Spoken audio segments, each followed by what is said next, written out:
하나님의 말씀 여호수아 7장 1절에서부터 15절까지 말씀입니다. 여호수아 7장 1절에서 15절.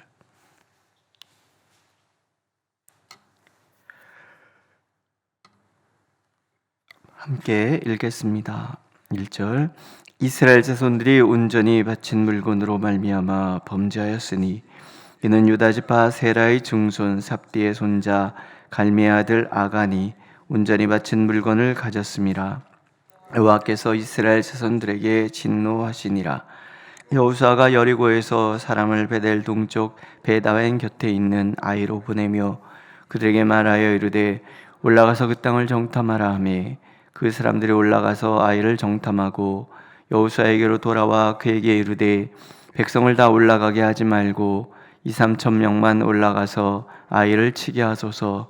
그들은 소수이니 모든 백성을 그리로 보내어 수고롭게 하지 마소서 하므로 백성 중 3천 명쯤 그리로 올라갔다가 아이 사람 앞에서 도망하니 아이 사람이 그들을 36명쯤 쳐 죽이고 성읍 앞에서부터 스바림까지 쫓아가 내려가는 비탈에서 쳤으므로 백성의 마음이 녹아 물같이 된지라. 여호수아가 옷을 찢고 이스라엘 장로들과 함께 여호와의 궤 앞에서 땅에 엎드려 머리에 티끌을 뒤집어 쓰고 저물도록 있다가 이르되 슬프도소이다. 주 여호와여, 어찌하여 이 백성을 인도하여 요단을 건너게 하시고 우리를 아무리 사람의 손에 넘겨 멸망시키려 하셨나이까. 우리가 요단 저쪽을 만족하게 여겨 거주하였더라면 좋을 뻔하였나이다. 주여, 이스라엘이 그의 원수들 앞에서 돌아섰으니 내가 무슨 말을 하오리이까. 가나안 사람과 이 땅의 모든 사람들이 듣고 우리를 둘러싸고 우리 이름을 세상에서 끊으리니 주의 크신 이름을 위하여 어떻게 하시려 하나이까 하니 여호와께서 여호수아에게 이르시되 일어나라. 어찌하여 이렇게 엎드렸느냐.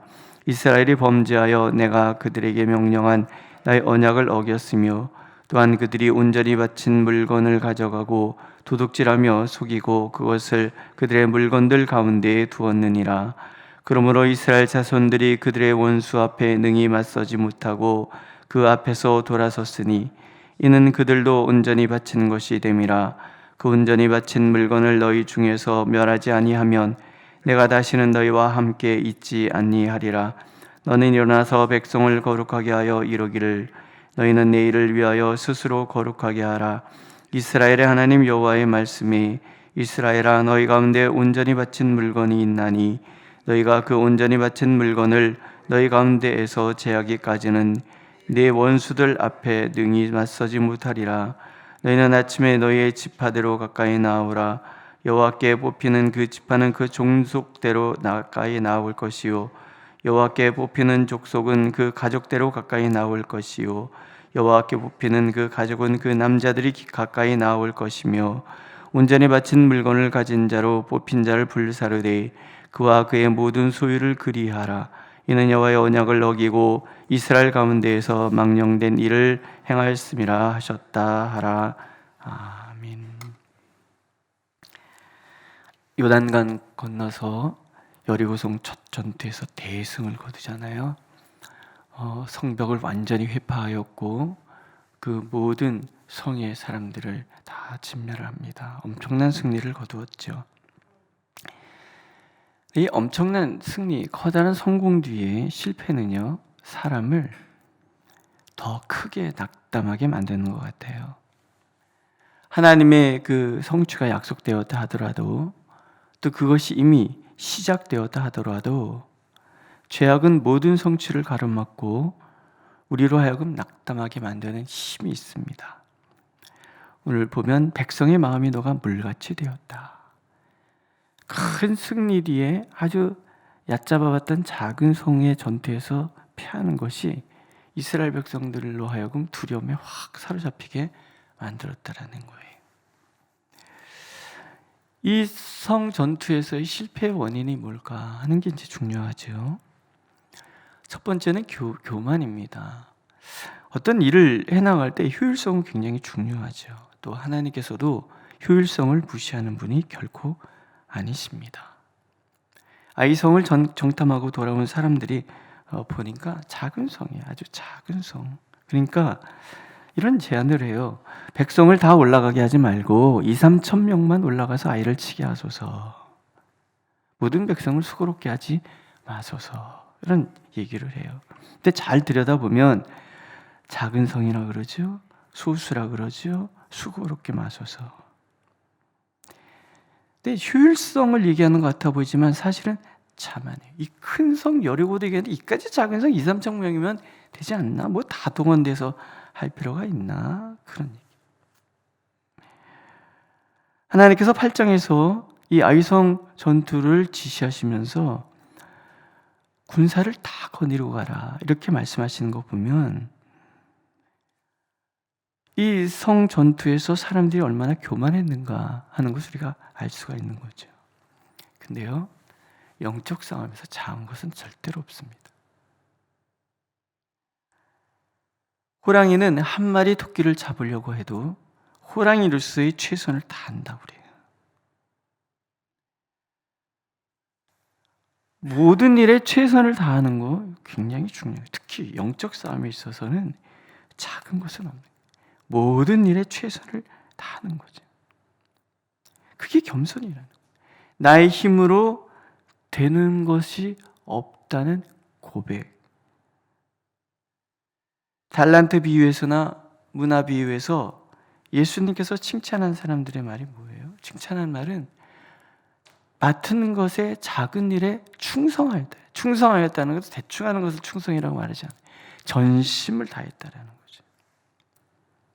어떤 일에나 방심하지 않는 마음, 선줄로 생각한 자 넘어질까 조심하는 그 마음을 하나님은 겸손이라 그러고 그것이 영적 싸움의 가장 기본 중에 기본인 거죠. 그래서 근신하라 깨어라 너희 대적마귀가 우는 사자같이 두드다니며 삼킬 자를 찾나니 너희는 믿음을 굳건하게 하여 그를 대적하라 말씀하세요. 마귀는 우리가 작은 것에 방심한다는 것을 알고 있어요. 그래서 작은 것을 통해서 우리를 무너뜨리는 거죠. 그래서 우리는 늘 긴장하고 깨어 있어야 된다. 하나님은 그렇게 말씀하십니다. 두 번째 이유는 불순종이에요. 이 싸움은 이미 진 싸움이에요. 1절에 보면 여호와께서 이스라엘 자손에게 진노하셨다. 이렇게 시작해요. 요단강을 건넜어요. 세상에 홍수가 멈춰서는 기적이 일어났어요. 이건 뭐 홍해가 갈라진 것과 다를 바가 없어요. 저 어제 그제도 토요일 날 한강을 이렇게 쭉 건너가는데 1984년도 혹시 기억나시는지 모르겠어요. 1984년도에 엄청난 홍수가 났었어요. 그 한강이 한강 철교까지 물이 닿았고요. 그다음에 그때 지하철 4호선 공사할 때 그 용산이랑 이 일대가 물에 완전히 잠겨버렸어요. 그 정도로 비가 엄청 왔어요. 8월 31일인가 그날이 주일이었는데 그날 이제 충신교회 저희 학교 합창단 이제 순회 예배 이렇게 가는 그런 날이었어요. 근데 그 한강 철교를 건너는데 이게 철커덕철 철커덕철 이렇게 빨리도 못 가요. 토요일 날 가는데 막 탁탁탁탁탁탁탁 이렇게 지나가는 철교를 철커덕철 철커덕철 엄청 무서웠어요. 물이 막 홍수가 그런 거예요. 그 홍수가 멈춰서 하는 거예요. 환경을 보지 않고 하나님을 의지했던 제사장들의 믿음, 이스라엘 백성들의 믿음이 홍수도 멈춰 세웠단 말이죠. 하나님께서 그러고 나서 할례를 행하라 하시잖아요. 이 싸움은 순종의 싸움이라는 거예요. 하나님의 언약을 기억하고 그것을 몸에 새기고 마음에 새기고 나가야 되는 그런 싸움이라는 거예요. 오늘 우리에게 영적 싸움은 그런 거예요. 하나님의 약속을 마음에 새기고 약속을 붙들고 말씀을 붙들고 나갈 때 영적 싸움에서 승리할 수 있는 이 약속인 거예요. 그리고 군대 장관이 찾아오잖아요. 신을 벗고 전심으로 순종하면서 이 가나안 전투는 영적 싸움은 첫째도 순종이고 둘째도 순종이고 셋째도 순종인 거예요. 어떤 것도 취하지 말라라고 하나님 말씀하시거든요. 여리고서에. 왜냐하면 첫 번째 것은 다 하나님 거라.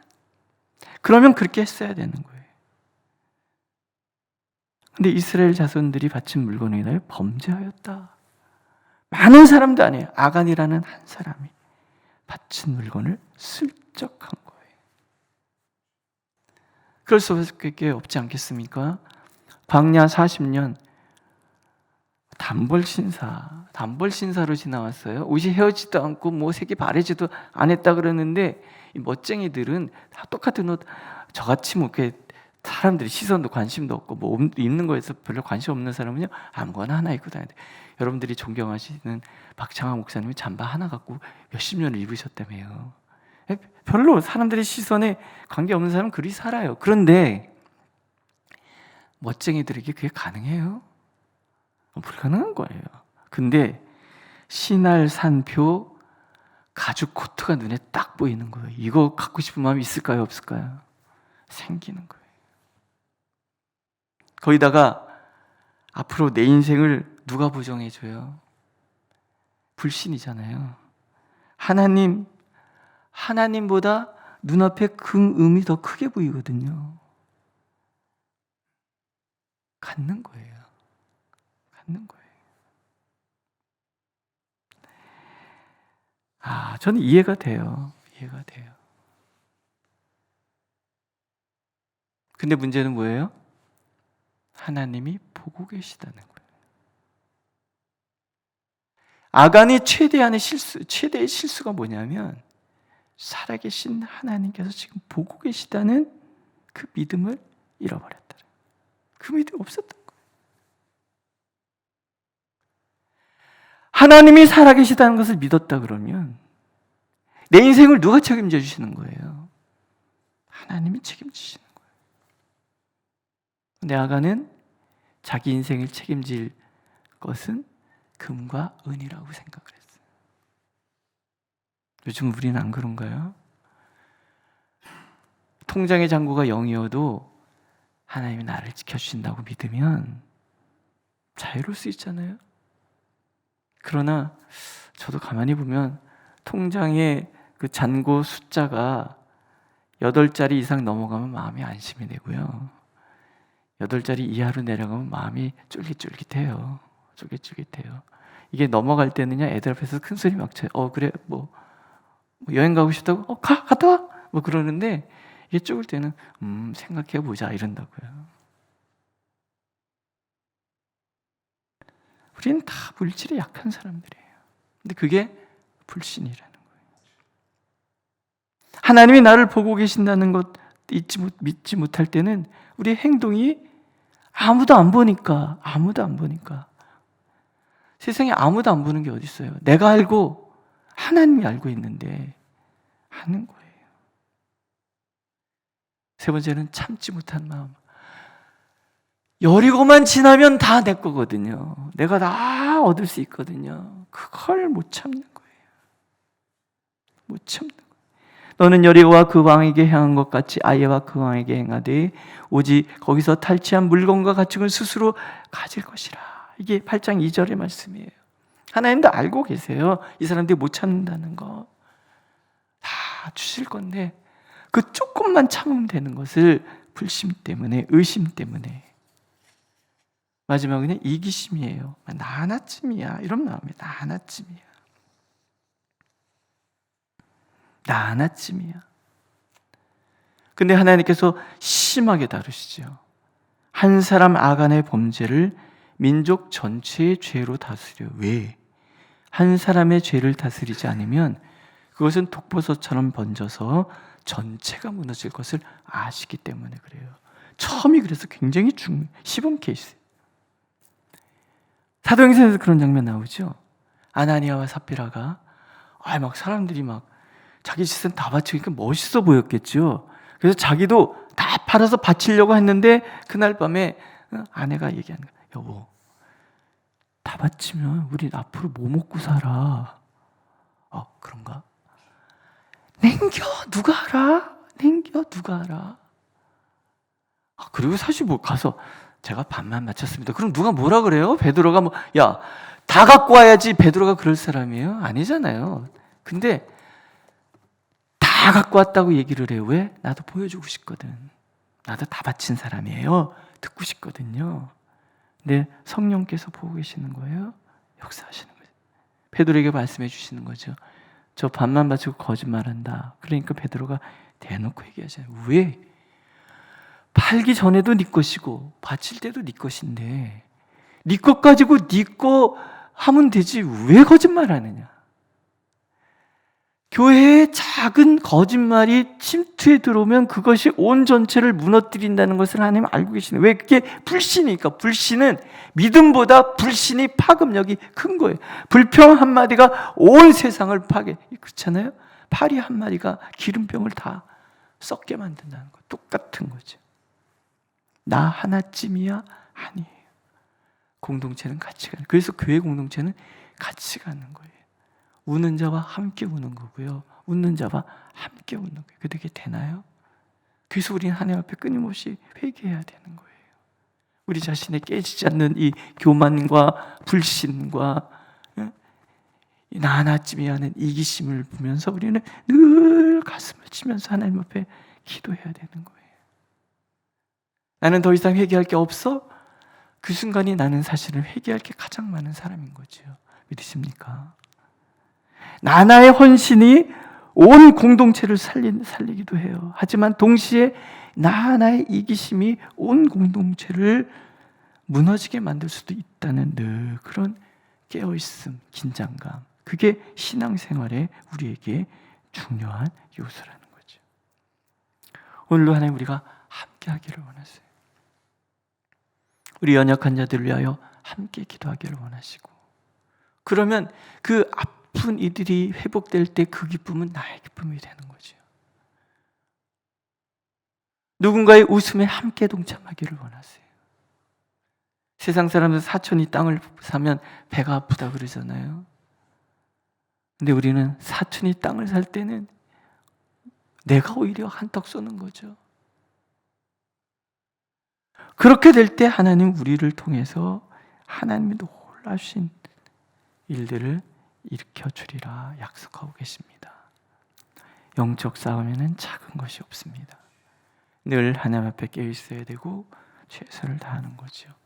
그게 뭐 늘 되는 것은 아니지만 그래도 알고 그리 살기로 우리가 애를 쓸 때 그런 우리 모습을 통해서 하나님은 하나님의 모든 사랑과 긍휼과 능력을 드러내 주실 것입니다. 그 믿음으로 오늘도 내가 머문 자리에 진정 복이 되는 저와 여러분들이 되시기를 하나님 원하고 계십니다. 기도하겠습니다. 주님, 늘 주님 앞에 깨어있게 하옵소서. 작은 것이라 무시하는 법이 없고 하나님이 인도해 주실 것을 굳게 믿는 믿음 속에 인내하며 하나님이 우리를 지켜보고 계신다는 분명한 믿음 속에서 또 하나님 내가 머문 자리에 진정 나로 인하여 복이 임하기를 간절히 바라는 그 마음으로 오늘도 하나님 앞에 살아가게 하여 주옵소서. 예수님의 이름으로 기도드렸습니다. 아멘. 하늘에 계신 우리 아버지, 아버지의 이름을 거룩하게 하시며 아버지의 나라가 오게 하시며 아버지의 뜻이 하늘에서와 같이 땅에서도 이루어지게 하소서. 오늘 우리에게 일용할 양식을 주시고 우리가 우리에게 잘못한 사람을 용서해 준 것 같이 우리의 죄를 용서하여 주시고 우리를 시험에 빠지지 않게 하시고 악에서 구하소서. 나라와 권능과 영광이 영원히 아버지의 것입니다. 아멘.